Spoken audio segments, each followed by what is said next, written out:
Thank you for joining V's Cooking with Love channel. Let's make this chicken cordon bleu wrapped with bacon, stuffed with stuffing and cheese, and roasted potatoes. How much better can we get here? And I'm not done, because when we are finished with making all this, yes, we will still make some gravy to go with it. So all these bonuses in one video. How about it? To say that this is a wonderful dinner, it's truly understatement. Thank you again. Welcome to V's Cooking with Love channel. I cannot wait for you to see what we are making up today here. As you can see, yep, you better make it if you haven't, or maybe you have, and then share with me your ideas. So let's cook. These are just some of our ingredients here. I'll go, of course, over everything here, and yes, subscribe to the channel so you don't miss out on all the other goodies that we are coming up with here. And yes, comment and let me know what you think about my version. Let me know how you maybe improved it or how you do it. I have 3 chicken breasts here that I made this with because we wanted to have some leftovers. So yes, we have the chicken breast, we have some bacon, and we have ham. But on top of that, not only we are making a stuffing, like I told you that this is a stuffed chicken breast, we are also to that stuffing adding some cheese. And I thought this was a good way to use up mozzarella sticks. They always look so cute, don't they? And if they use out, oh, that's even better. So we are starting with 1 egg, and I'm beating that egg slightly, and I'm using a bigger bowl here on purpose because I will start all my ingredients added right here to it. And if you see something floating in there, that's only just the pepper. When I was grinding the pepper, some of it got in there. So yes, our egg just slightly beaten. And to that egg we are adding breadcrumbs. About 2.5 cups was enough to make the stuffing for the 3 chicken breasts that I made. If you making only 2, just cut down a little bit, or you can end up with more stuffing and roll it into that breast. I added here about 1/2 cup of cheddar cheese and about 1/4 cup or so of Parmesan cheese. You can use different cheeses. You can do Colby Jack, you can do even cream cheese. If you want to make this with whole wheat breadcrumbs, if you want to skip the breadcrumbs, you can use just the cream cheese. My spices here are spicy brown mustard, about 1.5 teaspoon, and about 1.5 teaspoon also Italian seasoning, and about 1/2 teaspoon of pepper. You can even add a little bit of salt. Just take it easy on salt because bacon already it's quite salty too. So I only use very little salt in here. I use the chicken broth, about 1/4 cup, to mix up all my spices with the mustard so it can get distributed a little bit better. So for now, I only use about 1/4 cup again of the chicken broth. There will be more to go. Here we have small carrot that was shredded and just 1 stick of a celery. You can even add peppers. Whatever you like to stuff your stuffing with, add to the stuffing, it's really up to you. I kind of like this mixture. I think it's very tasty by the time you end up adding your green onion and parsley here that also are chopped up, about 1/4 cup of each. And all that adds tremendous amount of flavor, but we'll still add a couple things here. I always told you, if you've seen my other videos, that I love to add some nutmeg into my stuffing. So I grounded about 1/2 of nutmeg corn here, and 1 or 2 cloves of garlic, depends on how big they were. Mine, they were a little bit on the smaller side, so I did 2. And you see my little grater here, it works great for them. First I did the nutmeg because it's dry, and then I used it to mince my garlic. I just think it's such a handy tool and not much mess to use it in the kitchen. So yeah, right there, that's my little handy tool. Even great for grating Parmesan cheese as well. So I don't know if you have one of those, but they come really handy. So once we have all our ingredients here for our stuffing, of course we'll be adding some broth to it to mix it, but you can also do it just with water if you don't have chicken broth, or even milk will be a great to combine all of our ingredients. So whatever you find in your kitchen, whatever you like to cook it with, and about another cup and a half or so, maybe two, start adding slowly, and if it's not combining well, then you will need a little bit more liquid as you go. It's always easier to add less, and if you overdo it, guess what? Just add a little bit more breadcrumbs. And here we have our mozzarella sticks, and of course, since I had 3 chicken breasts, I have 3 sticks. You can even use Swiss cheese, you can use cheddar cheese. Some of them, they will ooze out on you more or less, so keep that in mind. But when they ooze out, that's even better to watch them bubble in your pan, isn't it?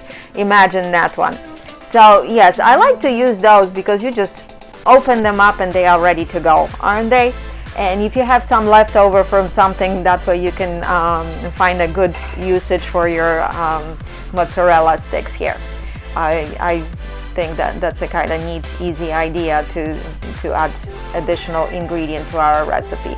And you see our stuffing is nice and soft because you just want to make sure that it's soft enough. Yes, you can even use the boxed one. Just make sure that you add the liquid to it. Either cook it and cool it off, or just let it sit to absorb the broth on you. And you want to make sure that it's soft to mold with. And here we have again our chicken breast, like I said, and you are either using 3 or maybe 6 bacon strips, depends on how much you want to wrap them up. Of course, 1 slice of ham in each as well will do too. So the bacon, it's flexible, and if you want to totally skip it, of course, too.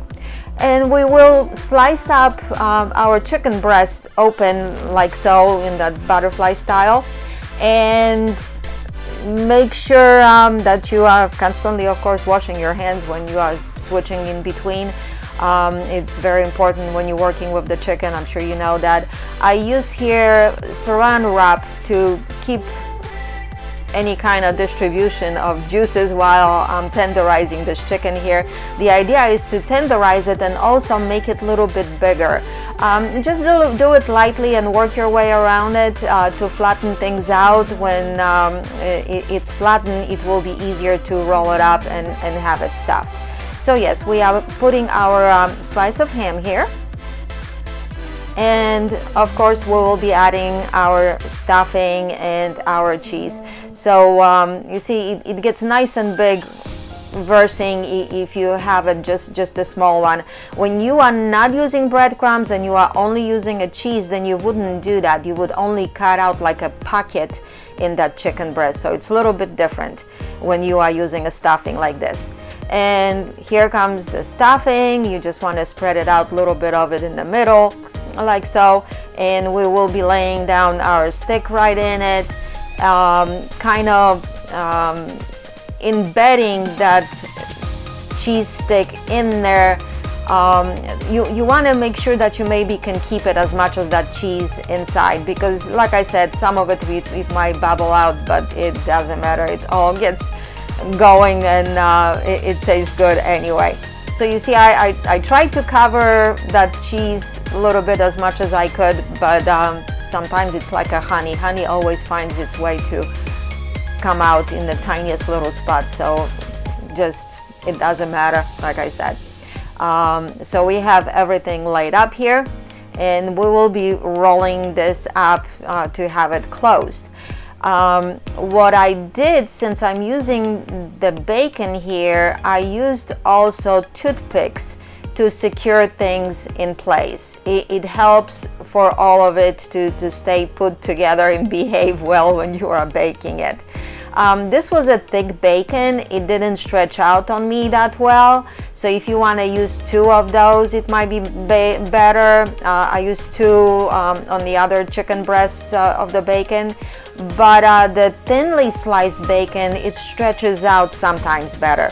So I don't know if you want to use extra bacon. It's up to you. I don't know if you want to use the thin bacon. Like I said, that one didn't stretch out so much. I've worked with both of them, and you know, bacon is bacon. buy the flavor you like, the bacon that you work with, and just the ends of it, you just want to secure it in place. Especially if you decide or if you have to flip that while you are baking for the bottom to also become crisp, if that's what you want. Make sure all of the pieces on the bottom of that bacon are secured, so it's made to be flipped, okay, without things falling apart on you. So just a little tip here to keep that in mind. And of course we'll do that to all of our chickens. And like I said, you can use 2 strips of the bacon, you can use 1, it's really up to you. It will be a lot of flavor, doesn't matter if you use 1, of course, you know, the 2 will be 2. So we are working our chicken breast until all of them, they are nice and wrapped up. You see the one on the right hand side, it has a 1 bacon, the other 2, they have 2 slices of the bacon, just so you have an idea how that works. And I kind of stretched out that one, because if that's all you are working with, believe me, you will still taste the flavor of the bacon. Of course 2, it will be a little bit more again. And for now we'll set that into the refrigerator until we are ready to go to the oven and bake, if it's gonna take you too long to finish up the rest. It's really not that much. You can just serve it like this, and the stuffing is a side dish already that you're coming up with here. But I decided to add also little potato to this dish. When you are cooking this, and if you could fit those potatoes into that chicken, I highly recommend it. You see, I didn't have much room, so I made them separately. So I have about 1.5 pounds of baby potatoes that they were washed, and we are cutting them on half, and we will be just coating them with a little bit of oil and just the salt and pepper. Again, not much salt, because you're already gonna have these juices. If you are making the gravy, if you are cooking this with the chicken, keep it in mind, bacon is salty. That's the FYI again here. So yeah, we are using about a couple tablespoons of just olive oil, and I used about 1/2 teaspoon of pepper and slightly less of salt, because I cooked them separately. So I just did very little bit of salt here, and I mixed them up. And you can try to mix them with the spoon, which I think it's a little bit harder. If you can toss them together in that bowl, it's better. I set the camera down, and that's what I did, and they come out nice and coated, whichever way you do it, wherever you decide to use it. But yeah, just coat them that the spices are covering them, as well as the oil that it's coated around those potatoes nicely. You can use the red potatoes. If you don't have the baby potatoes, guess what? Just use regular potatoes and cut them to about that 1-inch pieces, and that will work too. So you kind of work always with what you have. I think it's the best, and that way you are utilizing what you have. Things they don't get old, and you utilizing and not spending more money. And you see, I did just a shallow baking pan here that I covered with parchment paper. And the only suggestion I have here, again, if you set these potatoes with the cut down, it will crispen up on you really nicely. And yes, we are going to the preheated oven, of course, at 375 Fahrenheit, approximately for about 45 minutes. And potatoes will come out maybe a little bit earlier, a couple minutes, so you might want to put them a couple minutes later, or you can just cook them evenly. The longer they will be, the crispier they will be. You can also grill the chicken for a couple minutes as well for an extra color. But yeah, I want you to check us out. Make sure you go to our Small Home Off-Grid Prepping page. Check out my husband's information. He has some videos and some interesting stories. And guess what? I have a couple more pictures of my knitting. I'm just keeping you in suspense.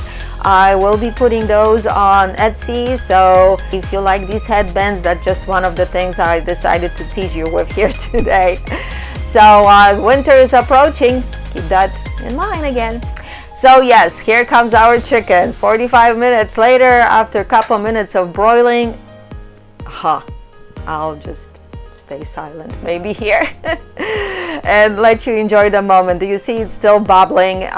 You want to let it rest a little bit on your counter or on the table, and let that juices get absorbed a little bit back into the chicken, and let it cool off. It's totally all right.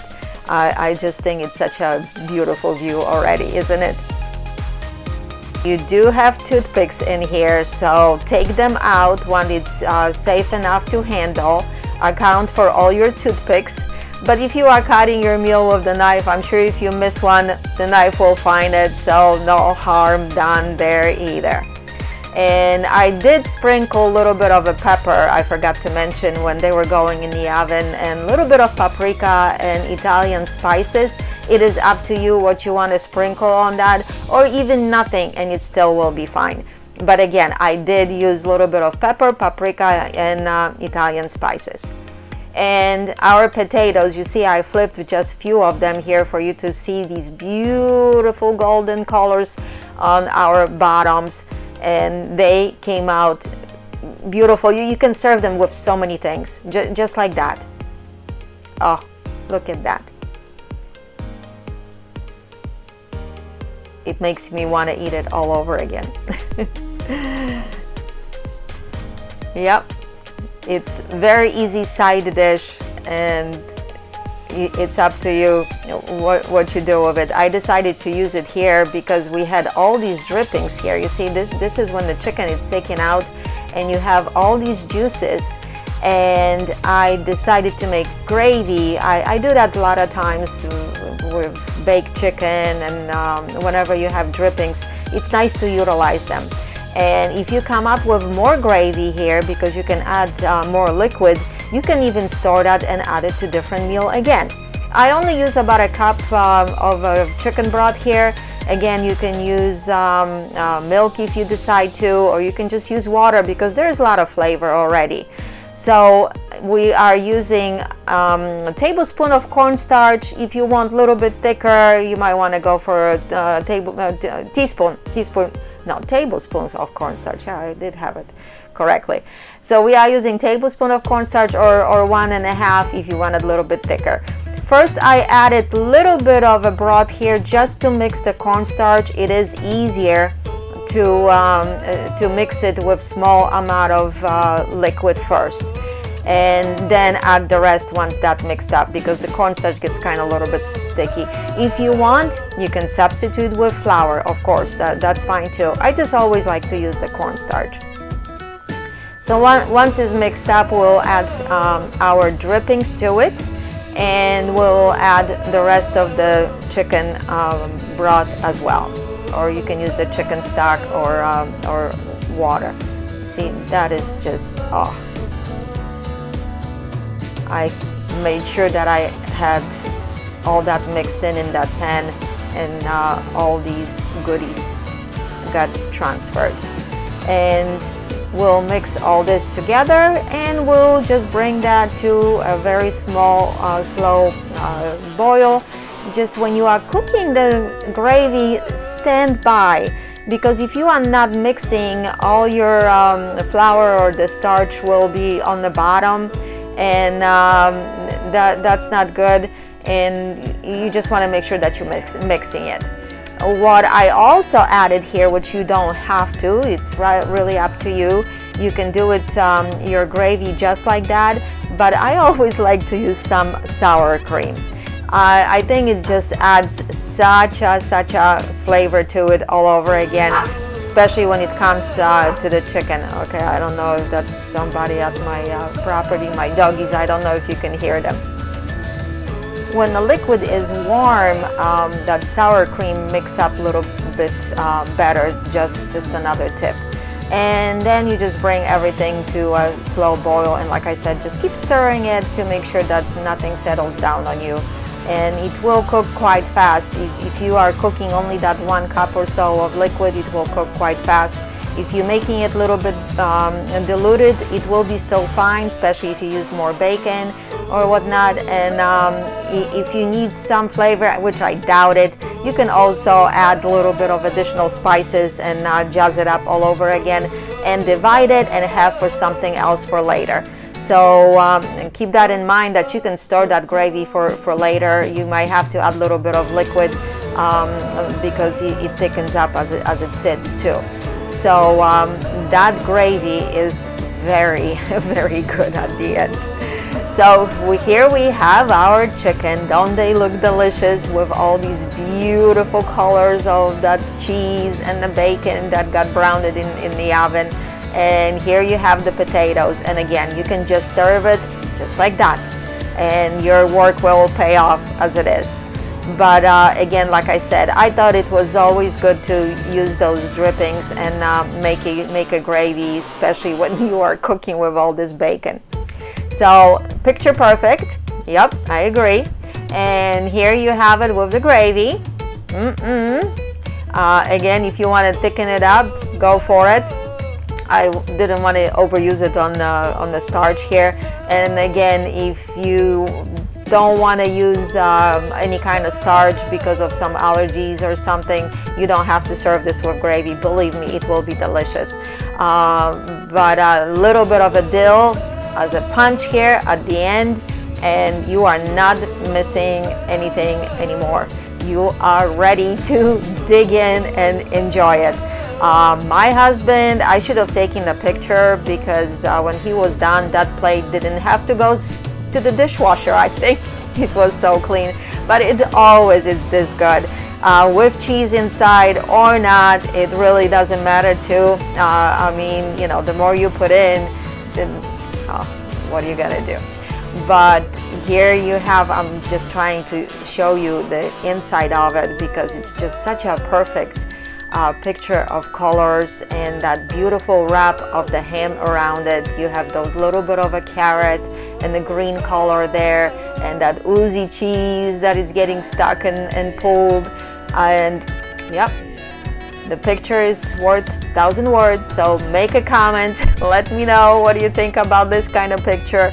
I hope you're gonna make it. It's one of the yummiest meals you can make out there, holidays or not, if you want to impress somebody or just enjoy it on the weekday.